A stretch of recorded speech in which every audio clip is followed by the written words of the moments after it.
Licence নবায়ন ছাড়া আপনি ব্যবসা করে যাচ্ছেন, যেটা আইনত দণ্ডনীয় অপরাধ। এটা মেডিকেল প্র্যাকটিস এবং বেসরকারি ক্লিনিক ও ল্যাব নিয়ন্ত্রণ অধ্যাদেশ 1982 এর 8 নম্বর ধারা সরাসরি লঙ্ঘন। এই লঙ্ঘন করা একটা অপরাধ। বোঝা গেছে? আপনি বুঝতে পারছেন কিনা? আপনার লাইসেন্স আছে কিনা? এখন এই মুহূর্তে আপনি আমার লাইসেন্স দেখাতে পেরেছেন? জিজ্ঞেস করেছি যেটা সেটা বলবেন।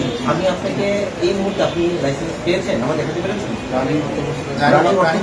গত অর্থ বছরে লাইসেন্স আছে, এর আগের অর্থ বছর আছে। আপনি গত 2 বছর ধরে লাইসেন্স নবায়ন করছেন, তার মানে লাইসেন্স বিহীন অবস্থা আপনি ব্যবসা পরিচালনা করছেন, যেটা এই আইনের স্পষ্ট লঙ্ঘন এবং অপরাধ। এবং ধরে নিব যেহেতু আপনার লাইসেন্স নেই, তার মানে আমি ধরে নেব যে ওই প্রতিষ্ঠান আপনাকে লাইসেন্স দেয়নি। ধরে নিচ্ছি যে আপনার প্রতিষ্ঠানে সেই মান নেই, যারা লাইসেন্স দেয় আর কি আপনাকে, সেই স্বাস্থ্য মন্ত্রণালয় ধরে নিচ্ছি যে আপনার এই প্রতিষ্ঠানে আসলে আর বৈধতা নেই, এটার ব্যবসা করতে পারবে না, মানুষের স্বাস্থ্যগত ঝুঁকি আছে। আমি ধরে নেব যেহেতু লাইসেন্স নেই এবং এখানে যারা আছে সবাই এই জিনিসটি এই অপরাধ করেছেন। আপনি কি মনে করেন যে লাইসেন্স বিহীন অবস্থায় এই ব্যবসা পরিচালনা করছেন, এটা একটা অপরাধ? আপনি কি সেই অপরাধ স্বীকার করেন কিনা?